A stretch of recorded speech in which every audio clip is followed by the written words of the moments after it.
Felolvasom még egyszer ezt az igeverset. Amikor Jézus látta a hitüket, így szólt a bénához.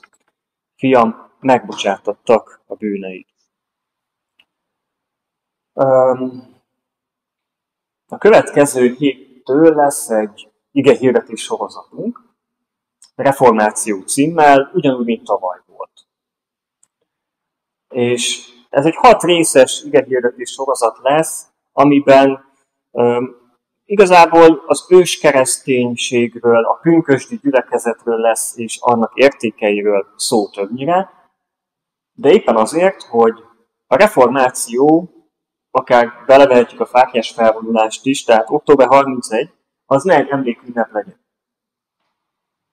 hanem tényleg legyen reformáció, hiszen senki nem akarta, hogy emlékünnep legyen, és az egyházunk jelmondata ugye egyébként is az állandó megújulás, a Semper Reformandi.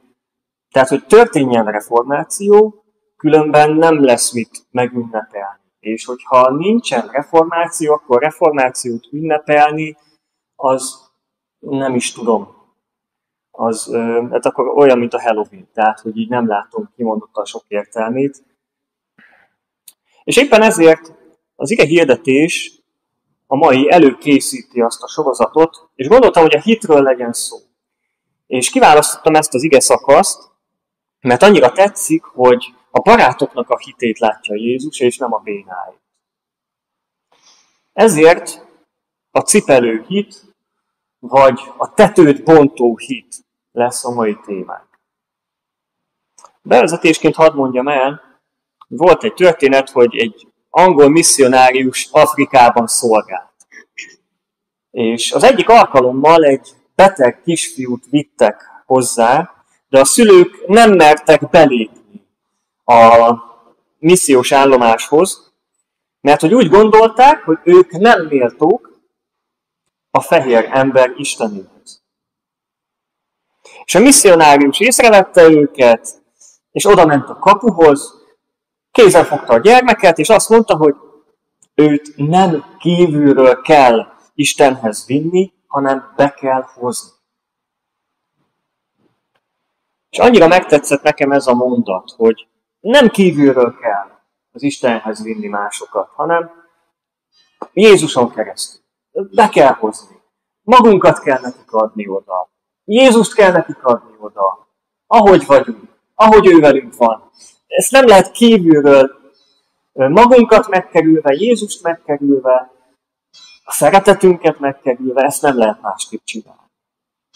Mondhatnám akár azt is, hogy Jézus előtt nincsen vallás. Jézus előtt az ember van, és az Atya szerelme. Ezt kellene megérteni, mert ugye ez a kereszténység, ami ezen kívül esik, az a vallásosság. És egyből eszembe jutott egy versidézet József Attilától, mind ismeritek, mert már sokszor mondtam, amikor azt írja a költő, hogy az Isten itt állt a hátam mögött, és én megkerültem érte az egész világot. Hogy annyiszor megkerültem már Istenért címszó alatt az egész világot, és szerintem mindig vagyunk ezzel, hogy mintha belénk lenne kódolva, hogy keressük őt. Keressük őt, akit nem ismerünk, de ő ismer minket. Keressük azt, amit nem tudjuk, hogy hol van, és épp ezért lenne jó, hogyha ő találna irányt, hogy megkerüljük az egész világot. Annyi mindennel próbálkozunk. Hogyan lehet Jézushoz menni Jézus nélkül? Míg végül előbb vagy utóbb, de rászorulunk arra, hogy bár ő találna meg minket, és ekkor jön az a nagy felismerés, hogy ő itt volt.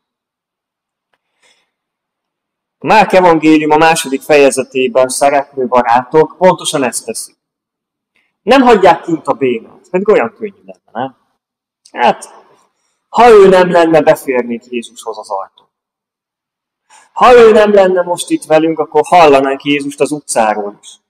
Ha ő nem lenne most itt velünk, akkor ablakon keresztül láthatnánk Jézust. De velünk van. És annyira tetszik, hogy nem teherré válik számukra, hanem céllá.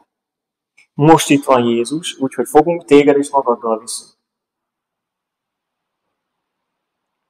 Nem a könnyebbik utat választották.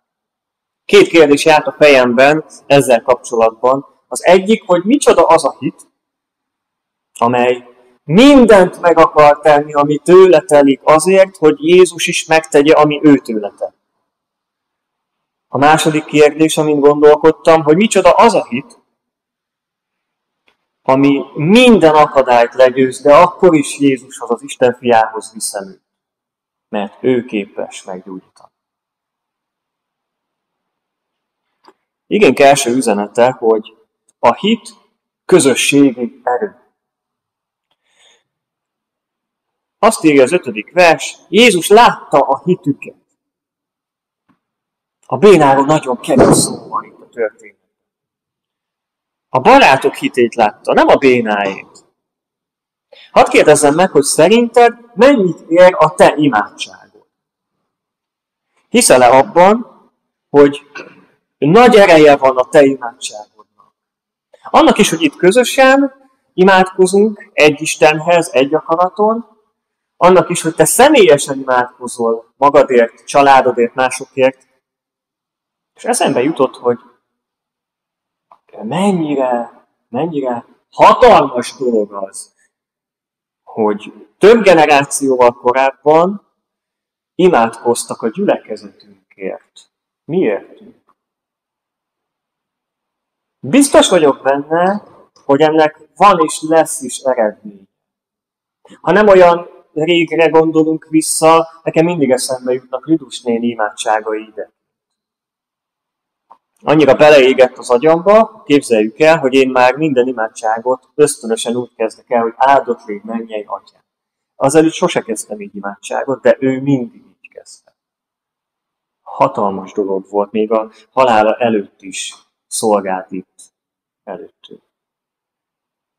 Eszembe jutott, hogy az én nagymamám még most is imádkozik az unokáért.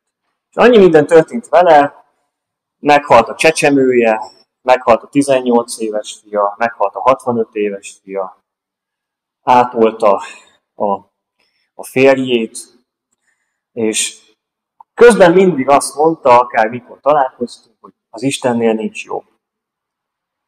Mondta ő, akit daganattal műtöttek, az Istennél nincs jobb, hidd el. Hiszem, persze. Az Istennél nincs jobb. Képes volt mindig ezt mondani. És kihasználta az idejét arra, hogy imádkozzon mindenkiért. Honnan tudod, hogy ennek nincs egy hatalmas nyoma, eredménye az életünkre nézve? Azért is, hogy valaki az Alcsati gyülekezetért imádkozik, most 300 kilométerre odébb. És tudjátok, ez azért hatalmas felismerés, mert mi következik ebből? Az, hogy az imádságnak, vagy a hitnek nincs szavatossági ideje. Isten előtt nem jár le egy imádság. Ezért kellene jobban élni vele. Jobb lenne, hogyha nem az utolsó mencsvár lenne mindig, hanem az első védelmi vonal. A közösség hite sokszor megtart akkor is, amikor neked már nincs erő. Ezért kell hívő közösségé válni.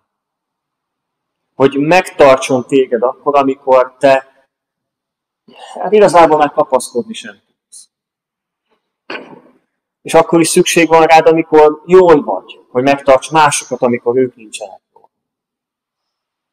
Amikor valakit a kórházba beviszünk, és nincs szava az imádságra, akkor mi imádkozunk helyette. Ha nem lenne értelme, nem tenni. Sokszor mondták, vagy mondják, hogy Sanyi, imádkozz értem. Természetes. Jobban örülök annak, amikor azt mondják, hogy Sanyi, imádkozz vele. Mert ebben az értelemben kicsit benne van az, hogy helyette. Amivel nincs gond, nincs baj, ez is kell és szükséges, de mennyivel jobb, amikor képesek vagyunk önmagunkat megnyitni a másik előtt annyira, hogy kapcsolódjunk, és a hit az ne a szemérmességről szóljon. Fennmaradt Luther Mártonról, reformátorunkról, akinek volt egy tanítványa, Melanchthonnak hívták, biztos, hogy találkoztunk már a nevével, hogy Melanchthon egyszer nagyon kétségbe esett. Teljesen érthető volt, az életüket üldözték.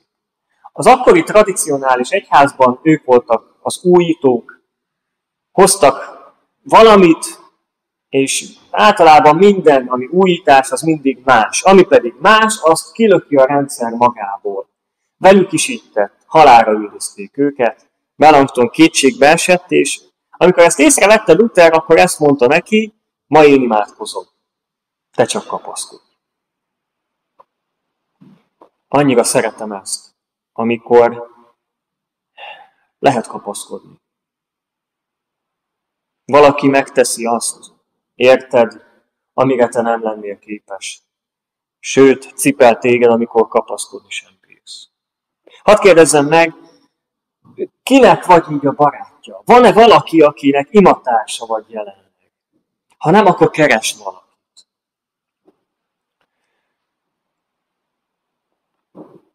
Gyakran elhangzik egyházunkban, nagyon jól, hogy világító tornyokká kell válni. Hiszen Jézus a világ világossága, nekünk is ezt mondta, hogy mi is váljunk azzá. És elgondolkodtam azon, hogy a világító torony az nagyon sokszor vakító. És éppen ezért annyira tetszik, hogy az angol nyelv nem azt mondja, hogy light tower, hogy világító torony, hanem azt mondja, hogy lighthouse, világosságház. Azért tetszik ez az analógia, mert ebből jöttem rá, hogy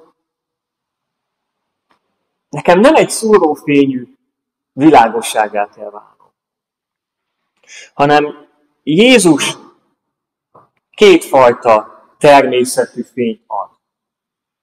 Jézus fénye egy biztonságos útmutató, de közben biztonságos melegséget is ad.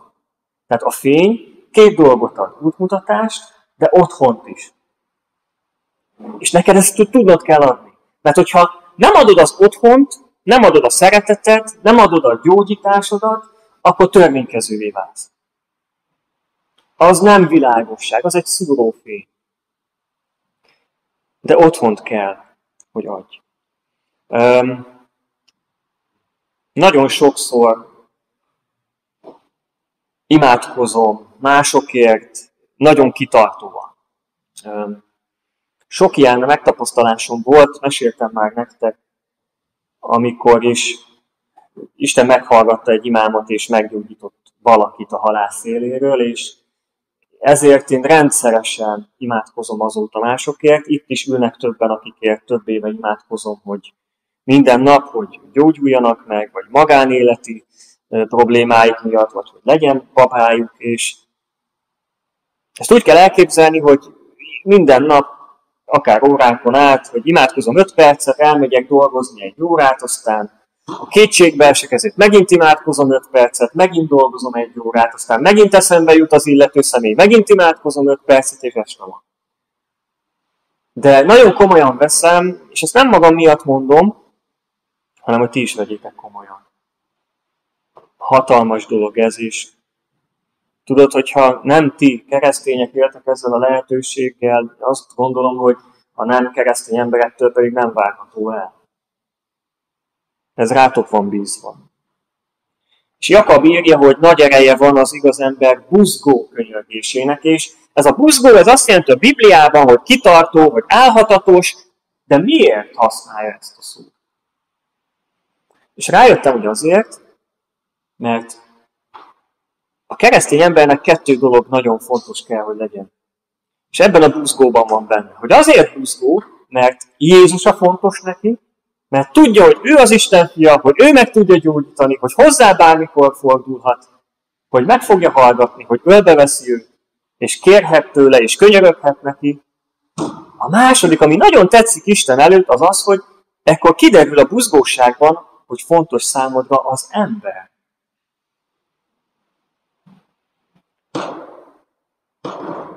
Mit akarok ezzel mondani? Hát azt, hogy Isten nem lehet számodra fontos, ha nem fontos számodra az ember.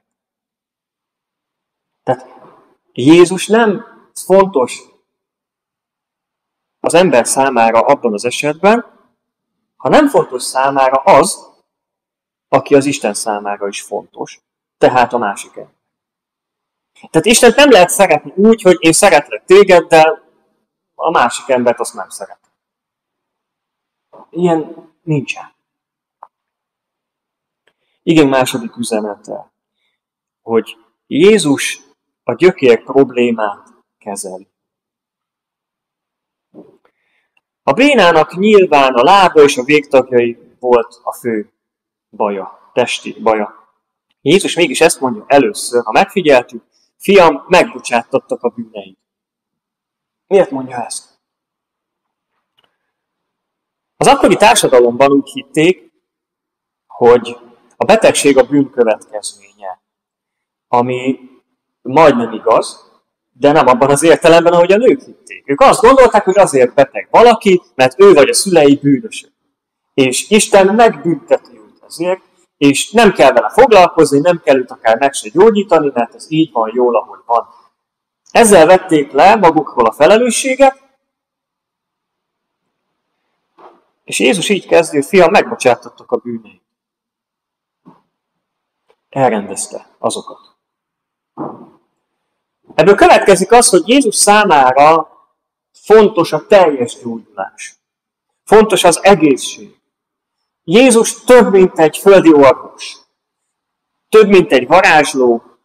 Több, mint egy terapeuta. Ő az Isten fia. A szabadító. És egy bőkezű szabadító, tehát ő rendezi az életünket Isten előtt. Én emberként gyakran csak a tüneteket látom. Ami szembetűnő, ami a szemem elé kerül. Miért imádkozzak? Megélhetésért, pénzkérdés, egészségért, gyógyulásért, kapcsolatokért. De Jézus tudja, hogy alapvetően a gyökér probléma az embernek az eredendő bűnös állapota, ami annyit jelent, hogy az Isten nélkül való élet. Ez jelenti a bűn. Nem a cselekedeteket, a Biblia a véteknek nevezi azokat, a cselekedeti bűnöket, hanem alapvetően az eredendő bűn azt jelenti, hogy nem vagyok az Istennel. És ez az, amit elhoz Jézus, hogyha mi nem tudunk vele lenni, akkor közénk jön, hogy ő velünk legyen.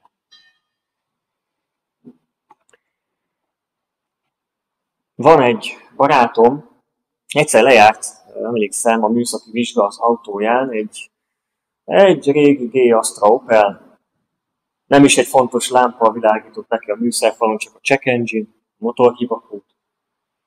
És azt csinálta, hogy lebontotta a műszerfalat, és egy fekete szikszalaggal leragasztotta a lámpát, visszatette, és elment műszaki vizsgára, ahol észrevették, és hát annyit mondtak neki, hogy ha gondolja, akkor 10 000-ért kiírják a kódot most belőle, annyi időre, amíg ugye nem jön vissza, és lehet újra fotózni, és megkapja a műszaki vizsgát, tehát van ilyen lehetőség is. És az jutott eszembe, hogy attól ugye a baj még ott van. Szép dolog, és kell is mindenért imádkozni, de leginkább az örök életért. A tiédért és a másikért. Nagyon fontos emlékeztetnem magam mindig, amikor a másik ember gyógyulásáért imádkozom, hogy eleve úgy imádkozzak, hogy megengedjem Istennek, hogy mi lesz, hogyha nem testileg gyógyul meg, de mindenképp kérjem, hogy addig ne hagyja békén, amíg örök élete nem lesz. Fontos,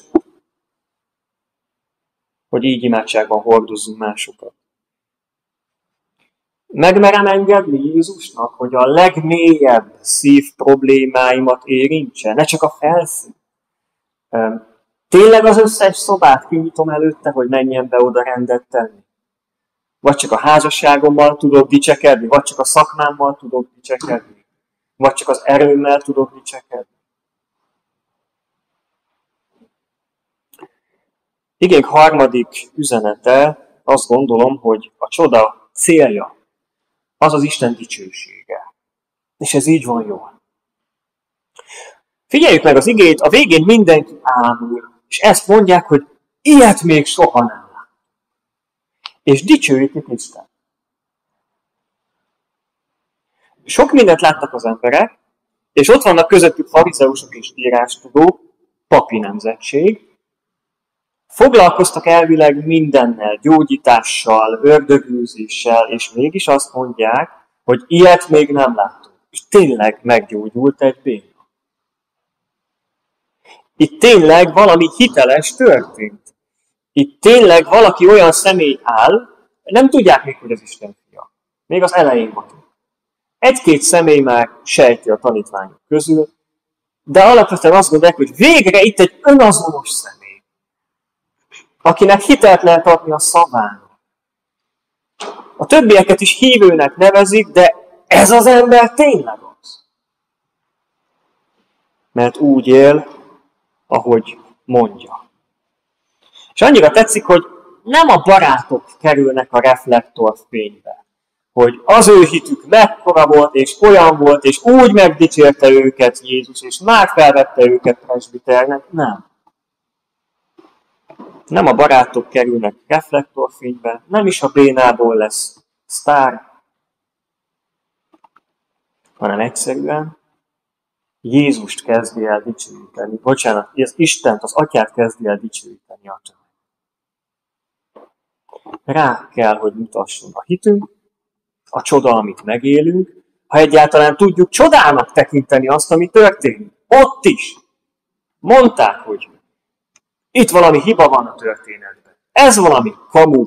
Lehet, hogy ez a Jézus nevezetű ember, hiszen názáreti, az egy alávaló nemzet, lepaktált valakivel, hogy csaljanak, adja ki magát bénának, aztán hogy fel kell az ágyról, hordágyról.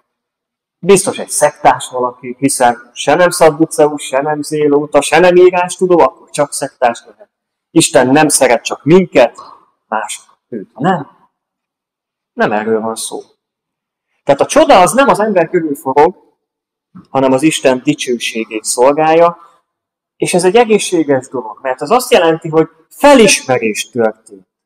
Fel tudod-e ismerni a csodákról magát az Isten? Látod-e az Isten kezét a te életeden? Vagy mindig csak a másoké szeretnéd észrevenni, hogy ja Istenem, igen, nagyon nehéz az én helyzetem, az én életemben inkább ne szólj bele, először mutasd meg a másik ember életét, hogy te vagy és te működsz, és nekem az is elég, az én életemet inkább megrendez.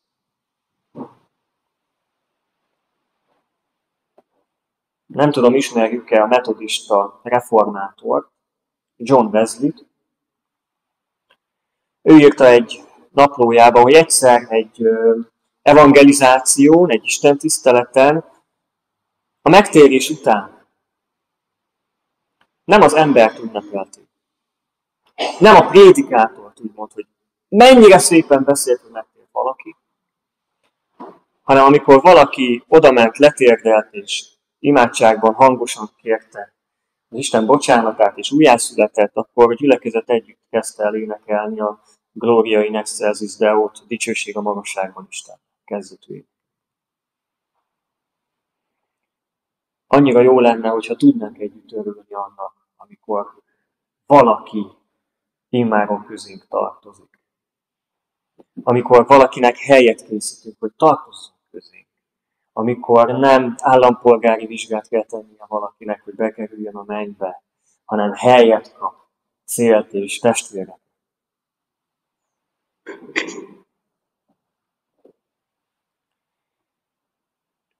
Befejezésül hadd mondjam el, hogy ma is ez a reformáció lényeg.